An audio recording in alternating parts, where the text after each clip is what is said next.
আপনি কি জানেন মৃত ব্যক্তিরা কখন বুঝতে পারে যে সে মারা গেছে? প্রথমত, মৃত ব্যক্তিরা বুঝতে পারে না যে সে মারা গেছে।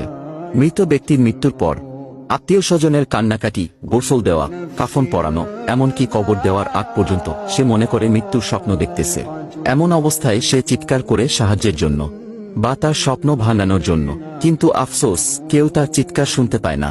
যখন সবাই তাকে দাফন করে চলে যায়, তখন মৃত ব্যক্তি একা হয়ে যায়। ঠিক তখনই মহান আল্লাহ তাআলা তার আত্মাকে পুনরায় তার দেহের মধ্যে ফিরিয়ে দেন। প্রথমত, মৃত ব্যক্তি এটি ভেবে নেয় যে হয়তো তার খারাপ স্বপ্ন শেষ এবং সে ঘুম থেকে জেগে উঠেছে। তাই সে আল্লাহর কাছে কৃতজ্ঞতা প্রকাশ করে। এরপর সে তার শরীর স্পর্শ করতে থাকে, যা কিনা সবেমাত্র দাফন করা হয়েছে। তখন সে বলতে থাকে, আমার শার্ট কোথায়, আমার প্যান্ট কোথায়, আমি সাদা কাপড়ে মোড়ানো কেন, এখানে এত অন্ধকার কেন, এখানে এত ময়লা মাটির গন্ধ কেন? তখন সে আস্তে আস্তে বুঝতে পারে যে সে সত্যিই মারা গেছে।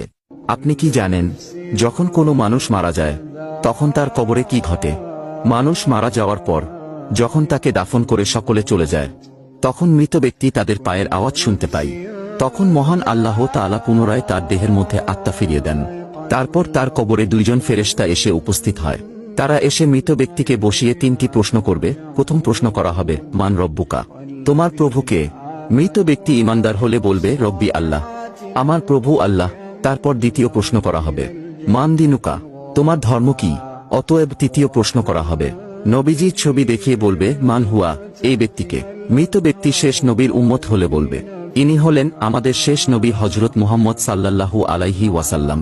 তখন ফেরেশতারা বলবে, তুমি সফলকাম, তোমার জন্য রয়েছে চিরসুখের জান্নাত, যেখানে তুমি অনন্তকাল বসবাস করবে।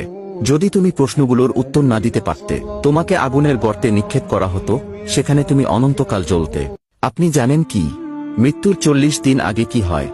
যখন মানুষের জীবনের শেষ 40 দিন বাকি থাকে, তখন তার সাথে কি ঘটে? আল্লাহ তাআলা তার পবিত্র আরশের নিচে একটি বৃক্ষ সৃষ্টি করেছিলেন। আল্লাহর যতগুলো মাখলুকাত আছে এবং যেগুলোতে জীবন দেওয়া আছে, তার প্রত্যেক